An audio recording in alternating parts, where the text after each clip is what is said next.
하나님 말씀 보겠습니다. 우리 하나님 말씀은 창세기 16장 7절로 16절까지의 말씀입니다.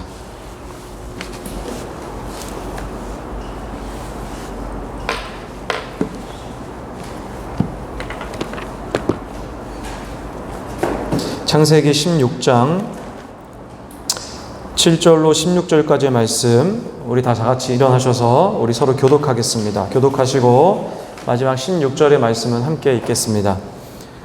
교독하겠습니다. 여호와의 사자가 광야의 샘물 곁 곧 술김샘 곁에서 그를 만나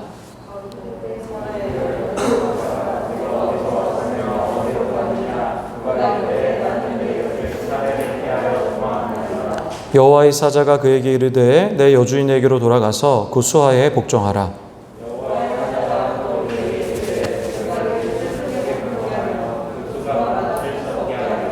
여호와의 사자가 또 그에게 이르되 내가 임신하였은즉 아들을 낳으리니 그 이름을 이스마엘이라 하라. 이는 여호와께서 내 고통을 들으셨음이니라.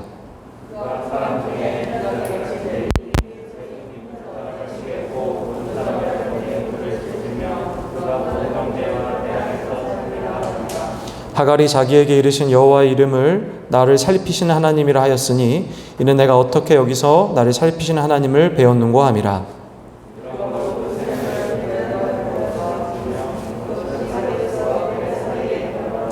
하갈이 아브라함의 아들을 낳음에 아브라함이 하갈이 낳은 그 아들을 이름하여 이스마엘이라 하였더라. 함께 읽겠습니다. 하갈이 아브라함에게 이스마엘을 낳았을 때 아브라함이 86세였더라. 아멘. 우리 자리에 앉겠습니다. 기도하겠습니다. 하나님, 우리 사랑하는 심나 청년들 함께 주님 앞에 예배드리고 하나님 말씀 가운데 서 있습니다. 하나님, 우리 삶에 여러 가지 문제가 있고 또 그 일을 통해서 우리가 하나님의 길로 나아가야 되는데 참 그것이 어렵습니다. 하나님, 우리 사랑하는 청년들 오늘 말씀에 대한 듣는 귀를 허락해 주실 뿐만 아니라 말씀으로 살아갈 수 있는 능력 또한 함께 허락하여 주시옵소서. 하나님, 오늘 말씀을 전하는 자 듣는 자에게 축복하셔서 오직 하나님 말씀만 또 전달하게 하시고 또 하나님 말씀만 들리게 하여 주시옵소서. 감사드리며 예수님의 이름으로 기도했습니다. 아멘. 할렐루야. 네, 안녕하십니까? 네, 반갑습니다. 저는 오늘 창세기 16장 말씀을 중심으로 의의 길, 죄의 길이라는 말씀의 제목을 가지고 말씀을 전하도록 하겠습니다. 의의 길, 우리 죄의 길이라는 말씀의 제목입니다. 제가 그 믿음의 길 설교를 하면서 제가 예화를 들었던 책 중에 하나가 제일 먼저 예화를 들은 책이 철로 역정이라는 책입니다. 여러분, 이 철로 역정이라는 책을 보면은 이 주인공이 크리스찬이거든요. 근데 크리스찬이 이 죄에 빠진 이야기가 나와요. 이 주인공인 크리스찬이 믿음의 길을 쭉 걸어가고 있었는데 어느 날 교만이라는 지역에 들어가게 돼요. 그런데 그 교만이라는 지역에 딱 들었었을 때 크리스찬에게 들었던 한 가지의 생각이 있어요. 그게 뭐냐면 이런 거였어요. 지금까지 살아오고 이 믿음의 길을 쭉 걸어왔던 모든 것들이 내 힘이라는 생각이 들기 시작한 거예요. 그러면서 이제 자신에게 주어졌던 하나님의 은혜라기보다는 이제 내 힘으로 무언가를 했다라는 생각이 딱 들리는 순간 갑자기 그의 몸을 움직일 수가 없었습니다. 무언가들이 자기를 붙잡고 있어서 움직일 수 없을 때 이제 마음에 두려움이 들기 시작했죠. 그런데 갑자기 멀리서 어떤 무언가가 두근두근 하면서 막 쫓아와요. 근데 그때 봤더니 그 존재가 누구였냐면은 사단이었어요. 움직이지 못하는 그 상황 속에 이 크리스찬이 사단의 공격까지 함께 받으니까 그 마음속에 두려움을 갖기 시작한 이야기가 바로 그 이야기가 이제 철로역정이 나오고 있죠. 여러분, 제가 믿음의 길에 대한 설교를 계속 이야기 드리고 있습니다. 여러분, 혹시 만약에 1년의 시간이 지났을 때도 혹시 제 설교가 다 기억이 나지 않을지라도 한 가지는 꼭 기억하셔야 돼요. 이것만 기억하시면 여러분들은 말씀을 잘 들으신 거예요. 그게 뭐냐면 나는 믿음의 길을 걸어가고 있다는 거예요. 그러니까 여러분의 모든 환경 이런 것들은 아무 의미 없는 것이 아니라 분명한 의미가 있고 우리는 하루하루의 삶을 이 믿음의 길을 걸어가고 있다는 사실을 꼭 기억해야 돼요. 그런데 우리가 이 믿음의 길에서 우리를 이탈하게 하는 아주 강력한 것이 하나가 있는데 그게 뭐냐면 죄라는 거예요. 이 죄라는 것이 바로 우리의 이 믿음의 길을 끝까지 걸어가는 데 있어서 방해하기 시작한다라는 거죠. 여러분, 죄는 또 다른 죄를 낳아요. 근데 크기가 처음에는 아주 작은 것부터 시작하거든요. 근데 그 작은 것들이 조금씩 커지면서 갑자기 어느 날 우리의 믿음의 길을 완전히 돌이켜버리게 하고 세상으로 다시 한번 나가게 만든다라는 거예요. 결국 이 죄는 우리를 영원한 죽음으로 끌어갈 수밖에 없다라는 거죠. 그러니까 생각해보면 하나님께서 죄를 왜 싫어하실까 생각해보면 이러한 이유 때문 아니겠습니까? 우리가, 하나님이 사랑하시는 우리가 하나님 나라에 들어갈 수 없게 만들었다는 거예요. 여러분, 혹시 살면서 죄를 안 짓기 위해서 노력해 본 적 경험 있으세요? 죄. 내가 한번 하나님 말씀대로 한번 살아봐야지. 이런 결단. 이런 게 해보신 적 있으십니까? 저도 많아요, 사실은. 정말 죽도록 싫어했던 한 사람이 있었어요. 근데 그 사람을 한번 끝까지 사랑해봐야지 하고 노력한 적도 있어요. 그리고 정직하게 한번 살아보려고 내가 다 손해보고 정직하게 살아가려고 했던 적도 있었습니다. 그리고 거룩하게 살기 위해서 청년의 유혹을 피하기 위해 내 삶의 습관을 세워본 적도 있어요. 이렇게만 살아가겠다. 여러분 어떠세요? 여러분들은 이런 경험 있으십니까? 여러분, 우리 이런 삶의 습관의 노력들이 저는 필요하다고 생각해요. 이건 율법주의라고 생각하지 않아요. 왜냐하면 이런 한 가지의 노력과 노력들이 결국 이 믿음의 씨가 되어서 우리의 삶을 저는 변화시킨다고 믿습니다. 그러니까 여러분 삶 속에 죄를 짓지 않기 위한 노력이 분명히 있어야 된다는 거예요. 여러분, 제가 어제 아주 특별한 음식을 인생 처음으로 먹어봤어요. 정말 너무나 맛있는 음식이었다고 기대를 했던 음식이에요. 그게 뭐냐면, 여러분 TV에서나 유튜브에서 먹는 이 먹방에서만 보던 여러분 혹시 아십니까? 킹크랩이라고 아십니까? 네, 킹크랩하고 또 심지어는 랍스타를 처음으로 먹어봤어요. 정말 먹고 싶었던 거였어요. 사실 한 번도 살면서 먹어본 적이 없었거든요. 근데 이제 얼마 전에 저희 아버지께서 이제 큰 수술을 하시고 나서 이를 좀 기념하려고 가족들이 모여서 인천의 연안부두에 가서 킹크랩하고 그리고 이 랍스타를 제가 사가지고 왔습니다. 근데 그래서 거기서 쪄주더라고요. 그래서 이제 그걸 가지고 아주 설레이는 마음으로 집으로 가지고 왔어요. 집에 와서 이제 그걸 딱 뜯어봤어요. 비닐로 싸주거든요. 박스 해주고 비닐로 싸주는데 이 비닐을 딱 벗기는 순간 진짜 맛있어 보이더라고요. 크기는 정말 상상도 할 수 없을 만큼 엄청 컸어요. 여러분, 가격도 만만치 않았습니다. 그래서 마음속에 내가 이제 살면서 이걸 드디어 먹어보는구나라는 생각이 막 기대감이 들었는데, 이제 드디어 가족들의 이 개봉하고 이 살을 뜯고 하는 이 모습을 가족들이 막 집중해서 보고 있는데 충격적인 일이 일어났습니다. 그게 뭐냐면, 제가 그 살코기를 뜯어갖고 냄새를 살짝 맡아봤어요. 제가 습관 같은 게 있고 냄새를 맡아보는 습관이 있는데, 냄새를 딱 맡는데 그 냄새를 맡는 순간 이런 생각이 들어요. 나는 이걸 먹을 수 없구나라는 생각이 들었어요. 왜 그러냐면, 여러분, 저는 비린 음식을 전혀 못 먹습니다. 그러니까 예를 들면은 조개나 굴이나 해삼 같은 바다의 향이 나는 음식 자체를 못 먹어요. 비리면 아예 음식 자체를 못 먹어요. 그러니까 심지어는 옛날에 율무차도 못 마셨어요. 비려서. 근데 지금은 율무차 잘 먹는데, 그러니까 비린 음식을 못 먹는데 그 비린 음식이 이 킹크랩에서 나기 시작하는 거예요. 근데 랍스타를 또 먹어보려고 하니까 랍스타에서는 더 비린 큰 냄새가 나는 거예요. 여러분, 아마 바다 냄새 나는 음식 좋아하시는 분 많잖아요. 그러니까 회는 먹는데 이걸 도저히 못 먹겠더라고요. 아예 이제 처음에 한 2번 정도 먹었는데 이제 도저히 못 먹겠다라는 생각이 들더라고요. 결국 여러분, 제가 가지고 있었던 이 킹크랩과 랍스타에 대한 이 상상, 이 작은 꿈이 그 순간 사라져 버리고 말았습니다. 정말 먹어보고 싶었거든요. 근데 결국 2입밖에 못 먹었습니다. 여러분, 제가 심지어 이게 얼마나 싫었냐면은 킹크랩하고 랍스타를 이제 마루에다가 그걸 음식을 놨는데 같이 있는 것조차 힘든 거예요. 그래서 저는 방으로 도망가 버렸어요. 숨었어요. 너무 비려서. 그럼 제가 이번 주 설교의 주제가 죄예요. 죄에 대해서 제가 설교를 하려고 하거든요. 그러니까 죄다 보니까 갑자기 이 상황이 여러 가지로 생각이 들었는데, 어떤 생각이 났냐면, 물론 이제 많이 다른 부분이겠지만 제가 이 비린 냄새를 맡으면서 그 자리에 있는 것조차도 견뎌하기 힘들었어요. 근데 이걸 보면서 하나님께서 이 죄라는 것을 이렇게 느끼시겠구나라는 생각이 문득 드는 거예요. 저는 비린 냄새가 나면 그 자리에 완전히 도망가 버리거든요. 그런데 하나님도 죄라는 것이 나타나면 이렇게 싫어하시겠구나, 그 자리를 피해버리시겠구나라는 생각이 문득 드는 거예요. 내가 만약에 죄를 범하면 하나님은 나와 함께 할 수가 없겠구나. 마치 제가 그 비린 냄새 때문에 그 자리에 있는 것조차도 힘들어하듯이 하나님도 죄를 그렇게 싫어하시기 때문에 죄를 범한 사람들과는 함께 할 수가 없겠구나라는 생각이 들기 시작한 거죠. 여러분, 하나님은 이 시편에 보면 정말로 자신이 죄를 싫어한다는 것을 이야기를 하세요. 이 시편 5편 4절로 6절인데 우리 한번 다 같이 한번 읽어보겠습니다. 함께 읽겠습니다. 주는 죄악을 기뻐하는 신이 아니시니 악이 주와 함께 머물지 못하며 오만한 자들이 주의 목전에 서지 못하리이다. 주는 모든 행악자를 미워하시며 거짓말하는 자를 멸망시키시리이다. 여호와께서는 피 흘리기를 즐기는 자와 속이는 자를 싫어하시나이다.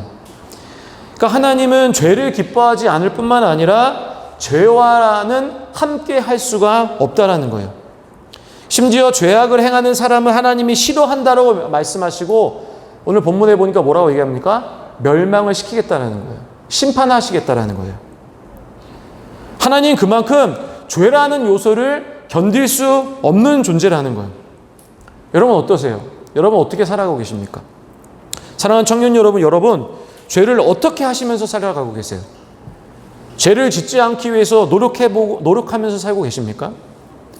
혹시 청년들 중에 내 삶에 일어나는 죄의 모든 일들이 그냥 합당하게 이루어지는 일 없습니까? 사실 어린 시절 때는, 나이가 어릴 때는 죄에 대해서 민감한데 점점 시간과 나이가 지나면 지날수록 죄에 둔감해져요. 그게 사람이더라고요. 여러분, 우리가 그리스도인으로서 우리가 살아가면서 해야 할 인생의 목표 중에 하나가 뭐냐면요, 거룩하게 살아가는 거예요. 그게 뭐냐면 결국 내 삶 속에 죄의 요소를 하나하나 빼서 나가는 거예요. 세상 사람들은 죄에 나이가 먹으면 먹을수록 둔감해지지만 그리스도인들은 어떻게 해야 되냐면은 죄라는 것에 더욱 민감해져서 하루하루의 시간이 지나갈 때마다 내 삶 속에 죄라는 요소가 사라져야 하는 거예요. 근데 그렇지 못한다라는 거죠. 여러분, 그러면 죄라는 게 뭘까? 이 죄라는 게 뭔지를 좀 알아봐야 된다고 생각을 해요. 여러분, 먼저 원어를 보면 죄는 이 히브리어로 하타라는 표현이에요. 하타. 아마 많이 들으셨을 거예요. 이 하타는 무슨 뜻이냐면은 어떤 사람이 화살을 쭉 쏩니다. 딱 쏴서 그 화살이 관역에 원래 맞추려고 화살을 쏘지 않겠습니까? 그런데 그 화살이 관역에 맞지 않는다라는 것이 이 죄라는 의미예요. 이 하타를 통해서 우리가 죄와 관련된 세 가지 사항에 대해서 우리가 생각해 볼 수 있는 게 있어요. 첫 번째 뭐냐면은 사람은 늘 화살을 쏜다는 거예요. 이게 무슨 말이냐? 사람은 관역을 향하여 화살을 쏘는 존재라는 거예요. 그래서 사람은 관역에 화살을 쏴서 맞출 수도 있고 맞출 수도 없는 거예요. 그 사람이 자신이 어떻게 쏘느냐에 따라서 관역을 맞출 때도 있고 맞출 수도 없다. 이건 무슨 얘기냐? 사람은 자신이 죄를 선택하고 선택하지 않을 수도 있다는 거예요. 여러분이 만약에 죄를 짓지 아니어야 할지 부분이 생길 수 있어요. 죄의 선택은 전적으로 여러분에게 달렸다라는 거예요. 환경을 탓할 것이 없어요. 내 환경이 이러기 때문에 난 죄를 져야 된다라고 명분을 삼을 수 없다라는 거예요. 여러분이 선택하는 거예요, 죄는. 두 번째, 죄라는 것은 이 화살이 관역을 벗어난 상태임을 이야기해요. 여러분, 본문에서 얘기하는 이 관역이라는 건 뭐냐면 하나님의 말씀을 의미해요. 즉, 관역을 벗어났다는 것은 무엇을 얘기하냐면은 하나님 말씀대로 살아가지 않는다는 것이고 이것이 죄라는 거예요. 만약에 여러분이 여러분의 생각으로 내가 지금 살아온 생각으로 혹은 내가 생각하는 정의라는 게 있어요. 근데 여러분이 아무리 옳다고 이야기해도 내가 인생을 살아봤을 때 이게 분명히 옳아라고 얘기해도 성경에서 그렇지 않다고 하면 여러분 그건 아닌 거예요. 이 정도는 괜찮겠지. 사람이 살아가면서 요만큼만 해도 될 거라고 생각하지만 하나님이 아니라고 한다면, 하나님 말씀이 아니라고 하면 그것은 아닌 거예요. 여러분, 그것을 우리가 알아야 된다는 거죠. 오직 기준은 하나님 말씀이라는 것을 기억해야 되고 세상에 말하는 정의가 정의라고 이야기할 수 없다라는 거예요. 여러분, 세 번째로 화살이 관역을 벗어났기 때문에 무슨 일이 일어납니까? 이 관역과 화살이 벗어나지 않습니까? 이 화살과 그리고 이 관역이 죄를 범했을 때는 단절된 상태가 된다는 거예요. 다시 말하면 무슨 얘기냐면은 하나님 말씀이신, 그리고 말씀이신 하나님께서 이 죄를 범했을 경우에 이 화살과 관역이 떨어지듯이 우리가 단절되는 경험을 하게 된다는 거예요. 죄를 짓는다라는 건 뭐냐면 하나님과 우리 사이에 단절을 의미한다는 거예요. 만약에 여러분 청년들 중에 하나님의 음성이 모르겠다, 하나님과의 소통에 대해서 모르겠다라고 여러분 혹시 이야기하는 분이 있다면 그 원인 중에 아마 가장 큰 부분이 뭐냐면 여러분의 죄의 모습일 확률이 굉장히 높습니다. 왜냐하면 사람은 원래 하나님과 소통할 수 있는 존재거든요. 근데 여러분이 만약에 하나님 말씀이 들리지 않고 여러분 삶 속에 하나님의 인도하심이 여러분의 경험되지 않는다면은 여러분의 삶을 한번 돌아봐야 돼요. 내가 죄를 인정하는 삶을 살아가고 있지 않는가를 한번 봐야 된다는 거예요. 혹시 만약에 죄로 인한 하나님과의 단절이란 이 표현을 여러분이 혹시 모른다라고 한다면 여러분 영적으로 심각한 상태일 확률이 높아요. 여러분 저도 매번 설교를 준비하면서 느끼는 점이 뭔지 아세요? 제가 설교를 준비할 때 설교가 준비가 정말 안 될 때가 있어요. 사실은 이번 주가 진짜 안 됐어요. 제가 어제 새벽까지 오늘 아침까지도 계속 설교를 생각했어요. 본문을 항상 설교를 뒤지는데 여러분 저도 설교를 준비하다 설교가 어려울 때가 있거든요. 사실 이때가 어떠한 때냐면 이 하나님과의 어떤 죄로 인해서 소통이 안 되는 상태예요. 그러니까 사실 저는 늘 매번 느껴요. 이 설교가 준비 안 된다는 것은 꼭 저를 돌아보라는 하나님의 신호라고 저는 생각을 해요. 그럴수록 저는 어떻게 하냐면 하나님 앞에 제 삶을 돌아봐요. 내가 하나님 앞에 정직하지 못했던 건 무엇인가. 그러면서 내 삶의 방향을 이렇게 바꿔야겠다는 생각을 하면서 다시 한번 돌아본다라는 거예요. 여러분 이제 오늘 본문을 한번 좀 보려고 합니다. 여러분 오늘 본문을 보시면 약간 여러분이 보았을 때 좀 이상한 것들이 있어요. 왜 그러냐면 이런 얘기죠. 오늘 성경 이야기 보니까 임신을 한 하갈이 있는데 이 하갈이 자신의 주인을 멸시를 해요. 그런데 이 사라가 화가 나서 이 하갈을, 심지어는 임신하고 있는 하갈을 학대하기 시작해요. 그래서 어떻게 합니까? 하갈이 도망칩니다. 그리고 나서 하갈이 도망치는 그 사이에 하나님이 갑자기 나타나시는 거예요. 그 심지어 하나님이 뭐라고 하시냐면은 하갈아 너 힘드니? 이렇게 말씀하지 않았어요. 어떻게 말씀하시냐면 하갈아 너의 주인에게로 돌아가 복종하라라는 거예요. 오히려 질서를 이야기하세요. 돌아가라는 거죠. 그러니까 아니 여러분 생각해 보세요. 임신을 했잖아요. 근데 성경에 정의롭고 의로운 이야기가 나와야 되는데 왜 사라가 하갈을 학대할 뿐만 아니라 하나님은 학대를 받고 있는 이 하갈을 다시 돌아가라고 이야기한다는 거죠. 오늘 이 부분에 대해서 여러분에게 좀 이야기를 드리고 싶은 겁니다. 만약에 여러분이 성경을 한 권의 윤리적인 책으로 본다면 여러분 이 얘기는 전혀 다른 얘기예요. 틀린 얘기예요. 그런데 여러분 성경은 오늘 그것을 이야기하고 싶은 것이 아니라는 거예요. 여러분 성경은요 꼭 기억하십시오. 여러분 성경을 볼 때 하나의 중요한 관점을 드릴 거예요. 성경은 역사서가 아니에요. 그리고 윤리서가 아닙니다. 잘 기억하십시오. 성경은 신앙의 고백서예요. 우리에게 신앙의 방향을 제시하려고 하는 거예요. 왜 그럴까? 한번 좀 보도록 하겠습니다. PPT 한번 띄워주세요.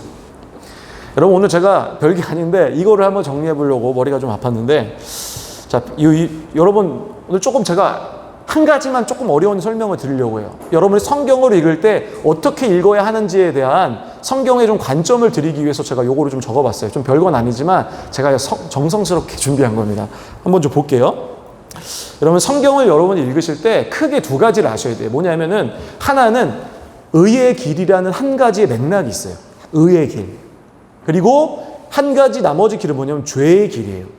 그러니까 성경은 항상 이 두 가지 흐름으로 가요. 근데 여러분 잘 아시다시피 이 의의 길이라는 것은 무엇을 통해 가능하냐면 믿음이라는 것을 통해서 가능해요. 의의 길은 다시 말해서 뭐라고 표현할 수 있냐면 하나님의 길이라고 표현할 수 있고 죄의 길이라는 것은 사단의 길이라고 표현할 수 있어요. 근데 여러분 보세요. 이상한 게 뭐냐면 의의 길을 살아간 사람들은 하나님이 인내하시고 용서하시고 참으세요. 여러분 성경에서 그런 거 보셨죠? 그런데 이상한 게 뭐냐면 죄의 길을 걸어가고 있는 이 사단의 길을 걸어가고 있는 이 인물들한테는 하나님이 한 번만 잘못해도 끔찍한 형벌을 내리세요. 때로는 사람들을 진멸하시기도 해요. 왜 그럴까? 이제 이 부분에 좀 보려고 해요. 한번 좀 보겠습니다. 여러분, 그것이 일어난 첫 번째 사건이 뭐냐면 가인과 아벨의 사건이에요. 여러분, 아벨은 하나님이 기뻐하시는 이 제사를 드리죠. 그런데 문제는 뭐냐면 가인은 하나님의 방법이 아니라 자신의 방법으로 제사를 드립니다. 이게 여러분, 자신의 방법으로 했던, 즉 죄의 길로 행했던 가인과 하나님이 원하셨던 길로 행했던 아벨과 이 두 가지 인물이 비교가 돼요. 그런데 이것을 하나님이 이 가인이 드린 예배를 받지 않자 가인이 무슨 일을 하냐면 자신의 동생인 아벨을 죽여요. 그런데 죽임으로 말미암아 어떤 일이 생기게 되냐면 저주를 받아요. 사실 어떻게 보면은 가인이 이전에 막 성경에 보면 사람을 죽인 일도 있거든요. 그런데 그들보다 훨씬 더 가인에게는 끔찍한 형벌을 내리세요. 저주를 내리시는 거예요. 왜 그랬을까요? 두 번째 사건은 뭐냐면 노아와 그 남은 백성의 이야기예요. 노아는 하나님 앞에 의로운 사람이라고 표현해요. 그런데 노아를 제외한 나머지 사람들은 죄악에 빠진 사람들이라고 그래요. 그러니까 노아와 남은 백성을 두 가지 구분을 해요. 근데 여러분, 죄를 범하는데 남은 백성에게 무슨 일을 하시냐면 하나님이 수장을 시켜버려요. 노아를 제외한 나머지 사람들은 끔찍하게 심판을 하신다는 거예요. 세 번째 사례입니다. 아브람과 바벨탑을 세운 사람들의 일이 있어요. 아브라함도 여러분 보시면 아시겠지만 우리가 아브라함은 잘 아실 수 있잖아요. 아브라함은 사실은 믿음의 사람이긴 하지만 죄악도 사실은 범했어요. 연약함으로 인해서. 그런데 아브라함이 죄를 저을 때 하나님 어떻게 하세요? 그냥 돌리세요. 그리고 아브라함의 삶을 방향을 전환을 시키시고 오히려 죄를 지어도 그를 축복해서 그를 끝까지 끌고 가세요. 그런데 반대. 아브라함의 반대 세력이 누구냐면 바벨탑을 쌓은 사람들이거든요. 근데 이 바벨탑 쌓은 사람들이 교만해서 바벨탑을 쌓아서 하나님같이 되려고 하는 그 사람들 하나님 어떻게 하는지 아십니까? 여러분, 우리가 쉽게 보지만 바벨탑에 쌓은 사람들에게 일어난 일은 뭐냐면 언어를 바꿔버려요. 언어를 바꿨다는 건 단순한 문제가 아니에요. 사람들 간에 소통을 못하고 사람들이 함께 할 수 없고 홀로 살아갔다는 거예요. 여러분, 도대체 왜 하나님은 의의 길을 걸어가는 사람들한테는 넉넉하게 보이기도 하고 끝까지 끌어가시기도 하는데 죄의 길을 걸어가고 있는 나머지 사람들에게는 기다리지도 않는 것처럼 보이고 그들을 진멸하시고 심판을 하시냐라는 거예요. 여러분, 성경은 그렇게 크게 두 가지 흐름을 끄는 거예요. 훗날 여러분 왕정시대에도 이 왕들을 평가할 때 다윗의 길을 걸어간 사람과 여로보암의 길을 걸어간 사람 두 가지 분류하고 있거든요. 이 두 가지 사람을 나눠요. 근데 또 하나님의 의의 길에 해당하는 사람, 이 다윗의 길을 걸어간 사람은 또 포기하지 않고 인도하시고 죄의 길을 선택한 사람들은 심판하시는 거예요. 도대체 왜 그럴까? 이제 그것을 이해해야 돼요. 잘 보십시오. 자, 왜 그런지를 잘 보시면 돼요. 여러분, 오늘 본문을 보시면 하갈이 이제 사라의 학대를 피해 도망치는데 여호와의 사자가 하갈을 불러요. 자, 한번 읽어볼게요. 16장 8절이에요. 다 같이 한번 읽어보겠습니다. 읽겠습니다. 자, 16장 8절이에요. 시작. 이르되 사라의 여종 하갈아, 내가 어디서 왔으며 어디로 가느냐? 그가 이르되 나는 내 여주인 사례를 피하여 도망하나. 근데 여러분, 이 모습이 잘 보세요. 여기서 하는 표현과 이 하갈의 모습과 여러분 최초로 아담이 죄를 죄를 범했을 때 하나님이 아담을 부르시는 모습과 굉장히 유사해요. 제가 한번 볼게요. 3장 9절에 한번 같이 한번 읽어볼게요. 같이 읽겠습니다. 여호와 하나님이 아담을 부르시며 그에게 이르시되 내가 어디 있느냐. 다시 한번 16장 8절 읽어주세요. 함께 읽겠습니다. 이르되 사레의 여종 하갈아, 내가 어디서 왔느냐. 자, 보세요. 이 두 가지 표현이 굉장히 유사해요. 죄를 범한 대상들에게 하나님이 거의 비슷한 질문. 나중에 보시면 가인에게 똑같은 질문 하시거든요. 죄를 상징하는 인물에게 하나님이 거의 비슷한 유사한 질문을 하세요. 왜 창세기 저자는 이렇게 기록을 했을 거냐라는 거예요. 이유가 있어요. 왜 그러냐면 하갈의 학대받는 이 사건은 앞에서 설명해 드렸듯이 죄의 길인 상징인 하갈이기 때문에 하나님은 죄의 길을 분명히 심판하신다라는 것을 의미한다라는 거예요. 성경에서 임신한 하갈을 그때 했다는 것을 이야기하고 싶은 게 아니에요, 성경은. 하갈은 누구의 상징이라고 했습니까? 죄의 상징이에요.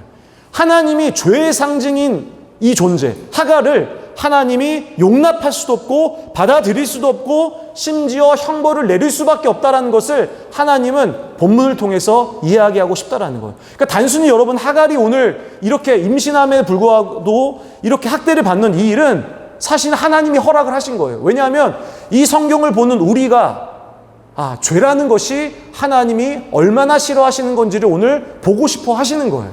다시 표 보여주겠어요? PPT요?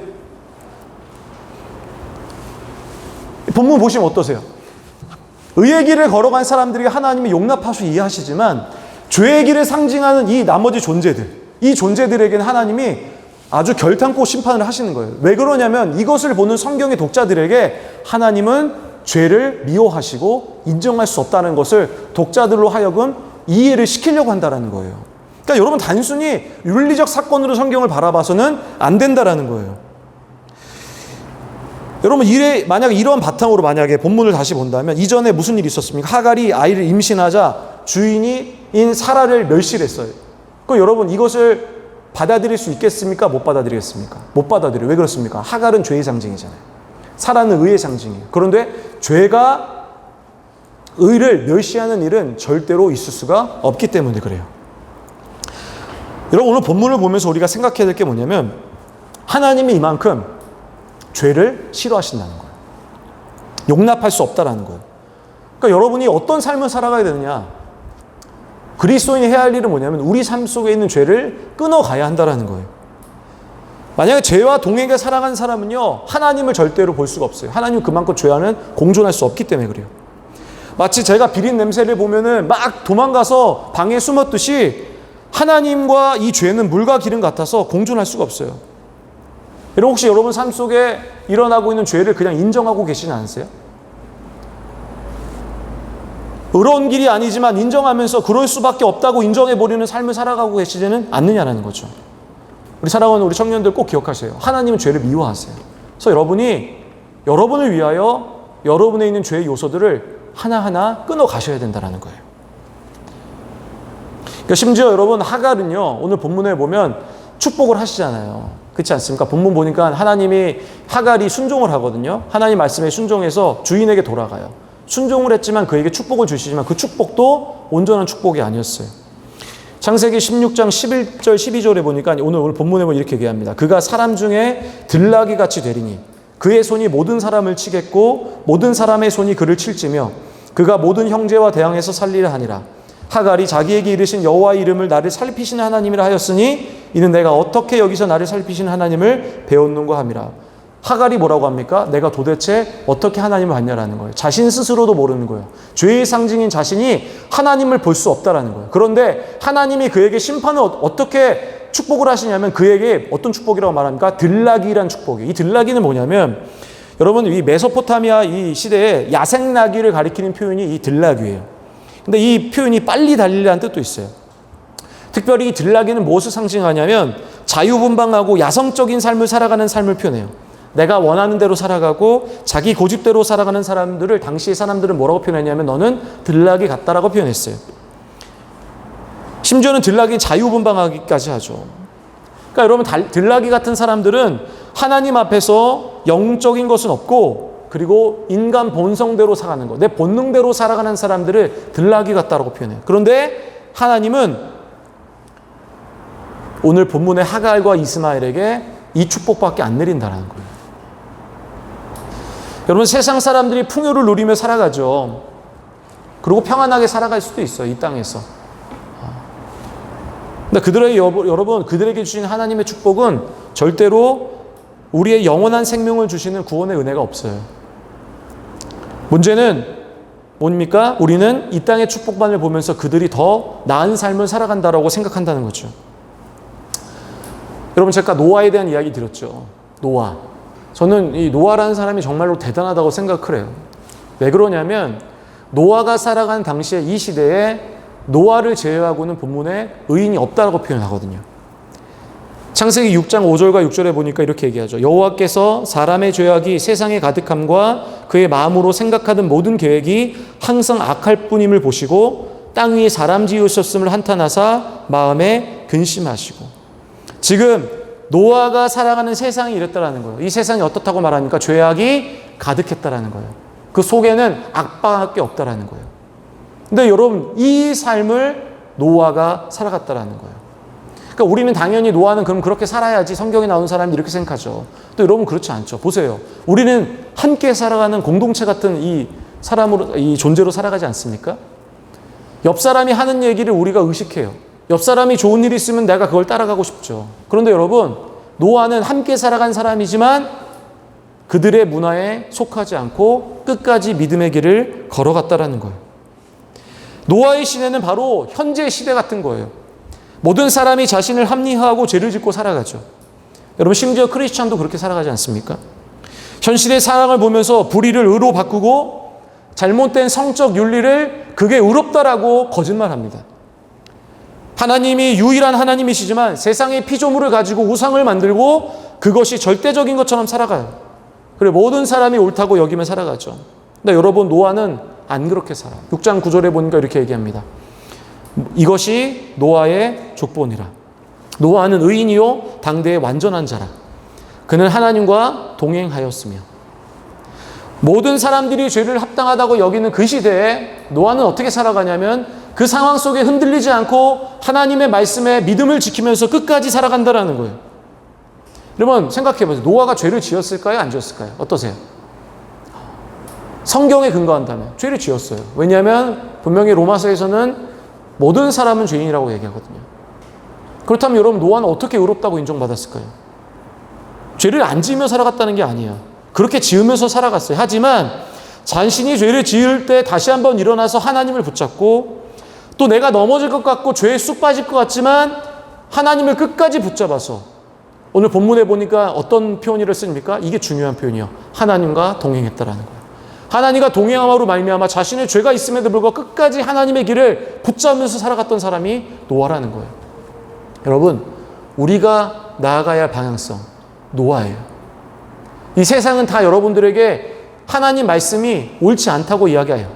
그것은 미련한 거라고 하고, 그것은 바보 같다라고 해요. 그리고 그것은 정의롭지 않다라고 얘기까지 해요. 하지만 여러분, 우리가 해야 할 길, 그리스도인이 나아가야 할 방향성은 무엇이냐면 바로 죄를 끊어가는 거예요. 다시 말해 무엇을 얘기합니까? 하나님 말씀대로 살아가는 거죠. 한 가지 말씀만 더 드리고 이제 말씀을 마치겠습니다. 여러분, 사실 제가 오늘 설교의 말씀의 제목을 뭐라고 세웠냐면은 세상의 것으로는 하나님께 영광을 돌릴 수 없다라는 거예요.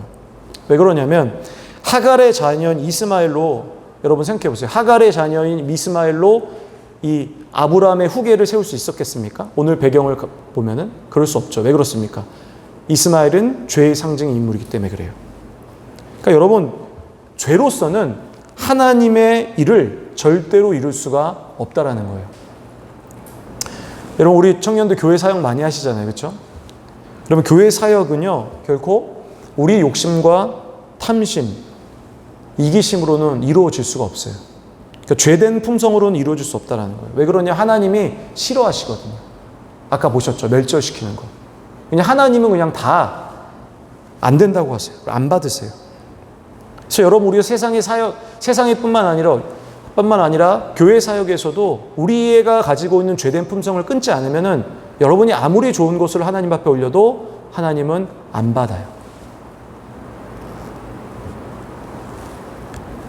여러분, 세상의 방법으로 세상에 사는 이 세상에서도 마찬가지예요. 왜 그러냐면, 무슨 얘기냐면, 세상의 방법으로도 여러분 이 세상에 성공할 수 있어요. 옳지 않은 방법으로 세상을 살아가도 좋은 결과를 이룰 수가 있어요. 제가 얘기했죠? 이스마엘도 들나귀와 같은 축복을 받았다고. 여러분, 그것은 세상의 성공이고 세상의 축복이에요. 그리스도인의 성공은 아니라는 거예요. 만약에 여러분이 지금 학교나 회사 생활을 하실 때 하나님이 기뻐하지 않는 죄된 품성으로 혹시 무언가를 하고 있다면, 그리고 혹시 여러분이 그걸로 인해 성공하고 발전하고 있다면, 여러분 꼭 기억하십시오. 하나님은 반드시 그것을 심판하실 거라는 거예요. 오늘 말씀을 좀 정리하겠습니다. 제가 오늘 담임 목사님 설교를 들으면서 제 가슴이 너무 뜨거워지고 와닿은 표현이 있었어요. 성경 구절이 있었어요. 그게 뭐냐면 에스라 9장 10절이에요. 우리 한번 다 같이 읽어보겠습니다. 함께 읽겠습니다. 6장 에스라 9장 10절이요. 우리 함께 읽겠습니다. 혹시 없나요? 있죠? 함께 읽겠습니다. 우리 하나님이여 이렇게 하신 후에도 우리가 주의 계명을 저버렸사오니 이제 무슨 말을 하오리까? 하나님이 기적적으로 이스라엘 백성을 70년 만에 바벨론 포로에서 이제 건져내셨어요. 여러분, 이 포로 생활의 종말은 이스라엘 백성이 이스라엘 백성의 능력으로 한 것이 아니에요. 그들이 연합해서 뭔가 준비해서 그들이 그 바벨론 포로의 생활을 마무리하고 이 예루살렘 땅으로 돌아왔던 것이 아니에요. 무슨 일이 일어나냐면 하나님이 당시에 가장 강력한 이 페르시아 왕의 마음을 돌이키신다는 거예요. 하나님이 하셨다라고 성경은 분명히 기록하는 거죠. 하나님이 이렇게 기적처럼 그들을 구원하시고 포로 생활에서 꺼내셨는데 에스라가 뭐라고 얘기하냐면 이렇게 얘기하는 거예요. 하나님이 우리한테 이렇게까지 하셨는데 우리는 주의 계명을 저버렸다는 거예요. 여러분, 하나님이 우리를 어떻게까지 하셨습니까? 독생자까지 주신 거예요.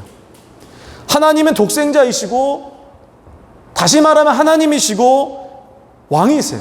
근데 이 예수님께서 이 땅에 오셔서 당신을 희생하면서까지 우리에게 사랑을 베푸셨어요. 근데 여러분, 우리 삶은 어떠냐라는 거예요. 우리 삶은 마치 오늘 에스라 9장 10절에 사는 것 얘기가 우리에게 하는 이야기로 생각하지 않았어요? 이렇게까지 하신 후에도 우리가 주의 계명을 저버린 거죠. 여러분, 우리는 그리스도인으로서 반드시 우리의 죄를 끊고 살아가야 돼요. 에스라와 이스라엘 백성과 같이 우리 삶이 돌이켜야 돼요. 회개가 일어나야 된다는 거예요. 눈물을 흘리며 하나님 잘못했습니다라고 얘기하는 게 아니에요. 그게 아니고 우리의 삶의 방향성이 완전히 변화해야 된다는 거예요. 여러분, 그게 어떤 사람이냐면 하나님의 사랑을 아는 사람이에요. 복음을 아는 사람이에요. 사랑하는 청년 여러분, 여러분이 가지고 있는 이 삶의 죄가 있어요. 여러분만 알고 있잖아요. 그죠? 아무도 몰라요. 겉으로는 거룩해 보이죠. 그런데 하나님은 오늘 우리에게 이렇게 말씀하시는 거예요. 내가 죄를 미워한다라는 거예요. 여러분 삶 속에는 죄를 이제 인정하면 안 돼요. 끊어야 돼요. 돌이키셔서 하나님 말씀대로 우리 사랑하는 청년들 살아가시기를 주님의 이름으로 축원합니다. 여러분의 삶의 방향성이 바로 이러한 것이 필요하다는 거예요. 우리 다 같이 한번 기도해 보겠습니다. 여러분, 혹시 죄로 인해서 여러분 눌려진 삶은 없습니까? 혹시 그냥 죄를 인정하며 살아가지 않으세요? 분명히 하나님이 원하시지 않고 하나님 바라시지 않는데, 혹시 교회 사역에서, 혹시 세상의 삶 속에서, 여러분 직장과 학교와 가정에서 하나님이 보이시지 않는다는 것 때문에 그렇게 생각해서 혹시 그 죄를 인정하고 살아가는 거 없으세요? 하나님 오늘 우리에게 말씀하시는 거예요. 나는 죄를 이렇게까지 원한다는 거예요. 마치 임신한 하갈을 학대하는 이 모습을 그냥 성경에 기록함으로써 하나님이 얼마나 죄를 미워하시는지에 대해서 표현하시는데, 우리는 여전히도 그렇게 살아가는 건 아닌지 우리 한번 우리 삶을 돌아보세요. 하나님, 제 삶을 돌아봅니다. 이제 내 삶에 어떤 하나의 죄도 인정하지 않고, 혹시 내가 넘어질지라도 다시 일어나서 이제는 죄를 끊으며 하나님 앞에 살아가겠습니다. 이렇게 결단하며 우리 함께 기도하며 나가겠습니다. 함께 기도하겠습니다. 하나님 아버지, 우리 사랑하는 우리 신나 청년들을 하나님 축복하여 주시옵소서. 하나님, 우리 삶 속에 일어나는 하나님 많은 죄악된 요소들과 하나님 모습들이 우리 삶 속에 있습니다. 때로 우리가 죄악에 빠지고 넘어지고 쓰러질 때가 있습니다. 하나님 아버지, 우리를 지켜주시고 보호하여 주시고, 뿐만 아니라 우리가 하나님 말씀대로 살아갈 수 있는 능력을 우리 가운데 허락하여 주시옵소서. 매일처럼 반복되는 죄를 하나님 아버지 저희가 인정하고 살아가는 것은 아니었는지, 하나님은 내 욕심과 욕망과 하나님 내 안의 탐심으로 인해서 나는 여전히 그 삶에 묶여서 살아가고 있는지는 않은지, 내가 혹시 교회 봉사를 그렇게 하진 않았는지, 내 삶에 있는 학교와 또 직장 생활을 내 유익을 취하기 위하여 그렇게 살아가진 않았는지, 내 가정에서 내 부모와 혹은 내 형제와 자매들에게 혹시 똑같은 일을 범하진 않았는지, 세상에 있는 많은 사람들에게 내 것을 강조하고 나를 위한 삶을 위한 하나님 인생의 방향대로 살아가진 않았는지 하나님 돌아봅니다. 하나님 이렇게까지 우리한테 해주셨지만 우리의 삶은 여전히 변화되지 않고 살아갑니다. 하나님 아버지, 우리 삶을 용서하시고 우리 청년들의 삶을 용서하여 주시옵소서. 하나님은 이렇게까지 죄를 싫어하십니다. 근데 하나님, 우리 삶을 돌아봤을 때 혹시 하나님 지금까지도 나는 아직도 인정하고 살아간 죄는 없는지, 전에는 하나님 내가 이렇게 살아가면 안 된다고 생각했지만 이제 나이가 조금씩 먹고 그리고 시간이 지남으로써 여전히도 그 죄를 인정하고 살아간 내 모습이 있지는 하나님 돌아봅니다. 하나님 아버지, 노아처럼 그리고 이스라엘 백성처럼 우리 삶의 방향을 바꾸고 이제 주님의 원하시는 그 하나님 말씀의 뜻이 우리 삶의 기준이 되어 살아갈 수 있도록 하나님 인도하여 주시옵소서. 우리 청년들 이제는 죄와 단절하고 거룩한 의의 길의 삶을 살아가는 청년들 되게 하여 주시옵소서. 감사드리며 예수님의 이름으로 기도했습니다. 아멘.